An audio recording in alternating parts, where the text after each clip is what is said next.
Abbandonati i voluminosi bragoni alla Rengrève, la moda veneziana adotta la camisiola e la marsina adattandoli a misure più slanciate ed asciutte che mirassero ad enfatizzare la forma del corpo, spogliandolo di decori inutili. La marsina perde le ampie code a ruota intera e diventa una giacca più in figura. La velada, il cui davanti si apre leggermente dallo sterno in giù, dando maggiore slancio e proporzione al corpo intero. Con maniche lunghe aderenti e sagomate che finiscono in un paramano di dimensioni che potevano essere più o meno contenute, viene indossata accostata per permettere la vista del gilet sottostante. Le tasche sono evidenziate da patte ricamate ed i ricami si trovano sul davanti e ai polsi sullo spacco posteriore che si apriva dalla vita in giù. I bottoni, grandi, sono decorativi come le asole che sono denunciate da passamanerie ma di fatto non sono aperte. Sotto la velada compare il gilet. Più corto della giacca, viene chiuso solo nella parte più alta per sottolineare il punto vita. Andrà lentamente accorciandosi, perdendo completamente l'uso di applicare le maniche in inverno. Sotto il gilet indossava una ricca camicia, anche in questo caso terminante nei maneghetti. Al collo lo jabot, epurato dei nastri policromi in favore di una spilla che ne impedisce lo scioglimento. I pantaloni, aderenti, finiscono sotto il ginocchio, mentre la parte bassa delle gambe è ricoperta da calze fatte ad uncinetto o a ago, che finiscono in scarpe più aggraziate delle seicentesche e con tacco a rocchetto. Anche nell'uomo numerosi sono gli accessori, tabacchiere, orologi da taschino, portaprofumi e ventagli, oltre ad un immancabile bastone con pomello gioiello. Le parrucche, indossate in occasioni pubbliche, sono più contenute delle seicentesche. Un piccolo cadino può essere contenuto in un sacchetto che ricade sul collo e di fianco, sopra le orecchie, dei boccoli il cui numero indica l'importanza sociale di chi indossa la parrucca. Era uso comune utilizzarla sulla testa rasata. Persino ai bambini venivano tagliati i capelli, tranne l'attaccatura dove veniva lasciato un lungo ciuffo che doveva nascondere l'attacco del posticcio. Per proteggersi dai rigori dell'inverno, all'interno dei freddi palazzi, quando non si utilizzava la parrucca, si indossava un berretto e al posto della velada lo zamberlucco, una sorta di vestaglia da casa in tessuti preziosi completamente foderata in pelliccia. Durante tutto il carnevale, sia l'uomo che la donna potevano indossare il tipico mascheramento veneziano, la bauta. Non si conosce l'etimologia del nome del mascheramento, uguale per tutti e due i sessi, che è composto dal tabarro, un grande mantello, che poteva essere di colori diversi ed impreziosito da alti ricami sui bordi, e da una matellina in pizzo nero, solitamente fissata ad un corto cappuccio, che poteva essere di raso o merletto delimitante il viso, detto zendal, dal tricorno. Quando si voleva mostrare il volto, la maschera veniva sfilata e fissata in una delle tre punte del tricorno fra la tesa e la carotta. Per le popolane il mascheramento era più semplice, queste indossavano la sola moretta, una maschera nera della forma ovale che poteva essere tenuta sul volto o da due laccetti o da un bottone che, tenuto in bocca, permetteva di salvare la dignità della donna, che poteva così girare indisturbata per tutto il carnevale, mentre in città impazzivano i festeggiamenti.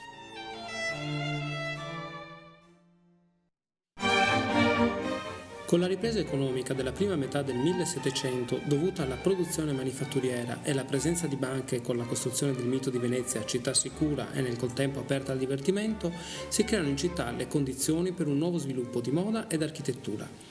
Pur con uno sguardo oltre i confini, il gusto veneziano torna a seguire i propri dettami, ammantandoli di un fascino straniero. È l'epoca della Piavola de Franza, una sorta di manichino di dimensioni reali che veniva vestito il giorno della Sensa con un abito la cui foggia doveva essere francese.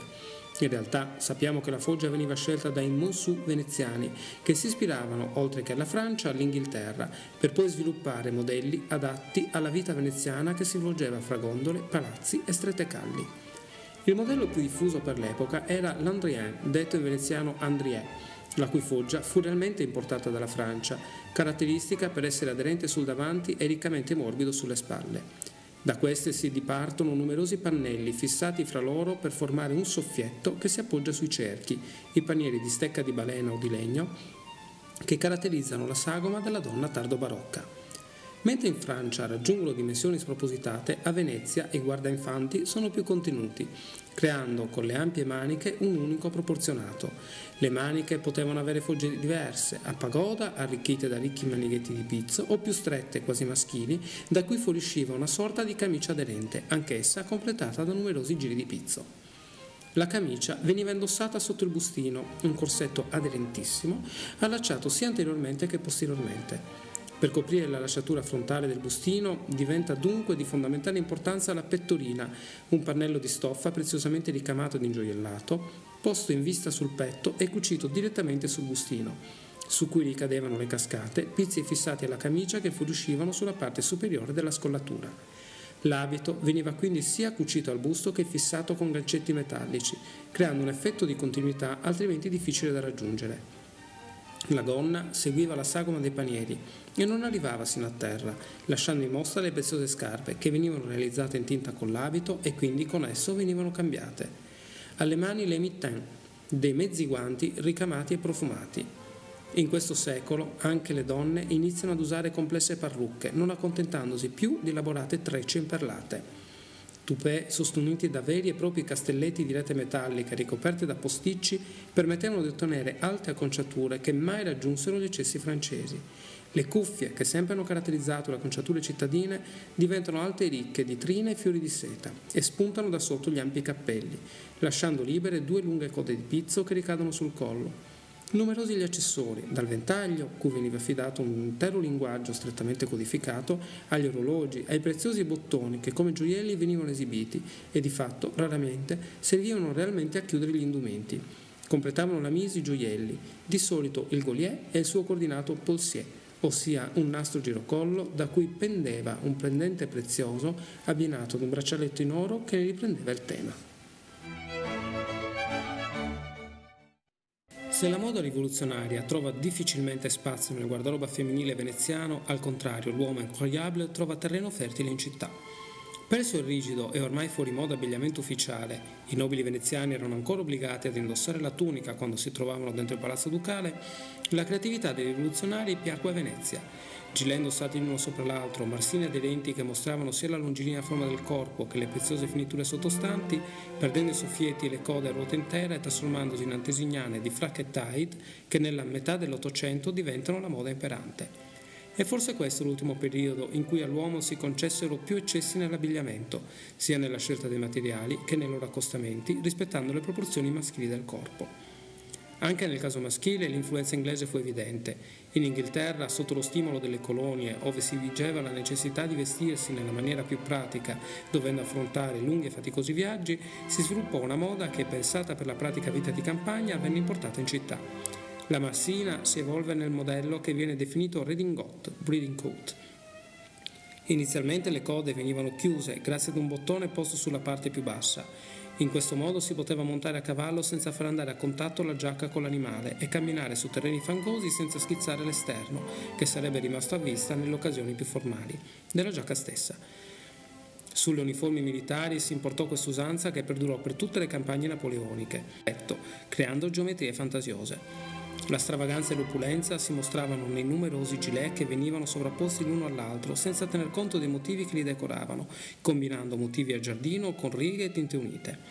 I pantaloni, come nella moda precedente, arrivano solo sino al ginocchio, ma fa la sua comparsa, anche per eventi formali, lo stivale, che nasconde in questo modo le calze. Se per tutto il Settecento l'unico cappello che veniva utilizzato in pubblico era il tricorno, adesso fanno la loro comparsa lo chapeau bras e il postiglione.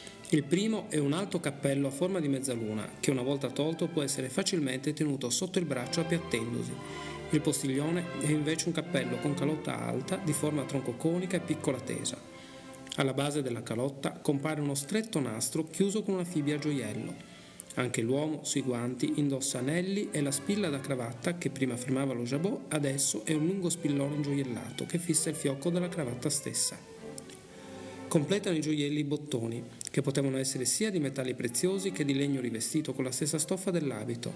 Grandi e piatti potevano essere anche dipinti su porcellana e si affiancavano alle preziose tabacchiere, in smalto e pietre preziose, cui si ispiravano anche le decorazioni dei preziosi bastoni o dei frustini. Con l'arrivo di Napoleone a Venezia venne importata la moda delle merveilleuses, donne che imitano lo stile delle statue greche indossando dei succinti pepli mussolina trasparenti e leggerissimi, spesso senza biancheria intima nei bustini. Napoleone per primo riuscì ad attuare una vera politica economica basata sulla produzione ed esportazione dei tessuti, riconoscendo il valore della moda come fenomeno sociale e quindi gestibile su larga scala. Se inizialmente lui e la sua corte vennero paragonati ai monarchi appena destituiti, questi rispose facendo notare quanto fossero le famiglie che nel lusso, tessuti e gioielli costruivano il loro benessere. Si spinse oltre vietando l'importazione dei tessuti dalle colonie inglesi, incoraggiando di fatto il primo mercato nero dei beni di lusso. Le grandi sciarpe di cashmere di origine indiana erano oggetto di desiderio per tutte le donne dell'impero proprio perché vietate. Questo stile, nella fredda ed aristocratica Venezia, non prese mai seriamente piede. Alle mussoline impalpabili e senza una vera e propria forma sartoriale si preferivano le robe l'anglaise, abiti più comodi e caldi, il cui taglio e modello arrivava dall'Inghilterra, anche se in città vengono interpretati dando sfogo all'uso dei colorati tessuti, ancora prodotti in grande quantità, con nuovi decori e ricami, e riportandoli le proporzioni dal gusto tipicamente veneziani. Questi abiti erano più facilmente indossabili rispetto a quelli barocchi a gabbia ovale e del resto ricordavano nelle forme quelli seicenteschi, mai totalmente abbandonati in città per la loro maggiore praticità. La sopravveste, con corpino aderente e maniche lunghe alla marinara, aperta sui polsi, corta sulla gonna, viene detta caraco. In questo caso il modello è alla turca, ricoprendo con una piccola baschina una porzione contenuta di gonna ed un ampio scollo ovale. Esisteva anche il modello con strascico alla levita ed il modello all'inglese con una redingote dalla linea contenuta ed uno o più colli ricadenti sulle spalle. Completa l'abbigliamento un fazzoletto triangolare con le punte rimboccate dentro la scollatura, detto fichu. E i capelli naturali, voluminosi grazie ad una scomposta scotonatura, potevano essere sciolti o raccolti in una grande cuffia o dentro enormi cappelli ricoperti di ridondanti decorazioni, detti alla spagnola, alla tartare, alla teodora o alla grande prêtresse. L'uso promiscuo degli accessori si fece ancora più evidente. Orologi, portaprofumi, bottoni gioiello, bastoncini e ventagli, che già avevano caratterizzato la moda precedente, diventano un elemento fondamentale per completare la mise della donna galante, il prototipo di donna proposto dalla rivista omonima edita a Venezia, seguendo l'esempio delle riviste di moda vendute oltre Alpe.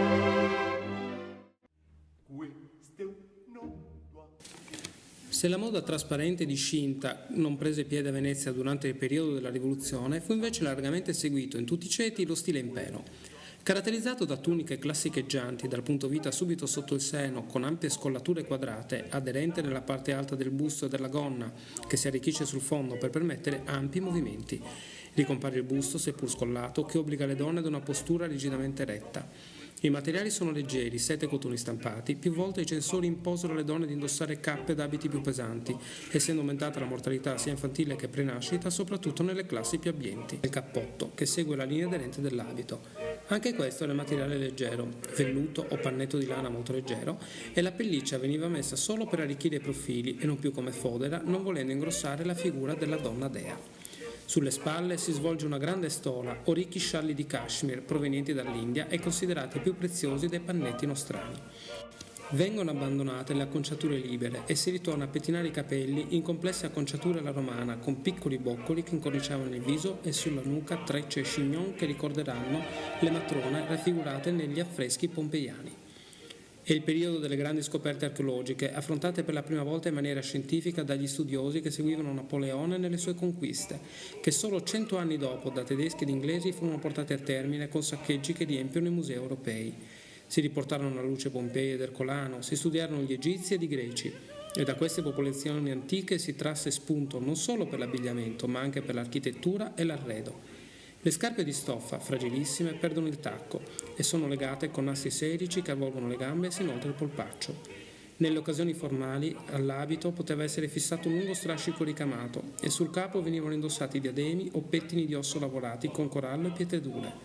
Anche i gioielli in pietra lavica montata su ferro o rame erano comuni, richiamando quelli che venivano riportati alla luce negli scavi.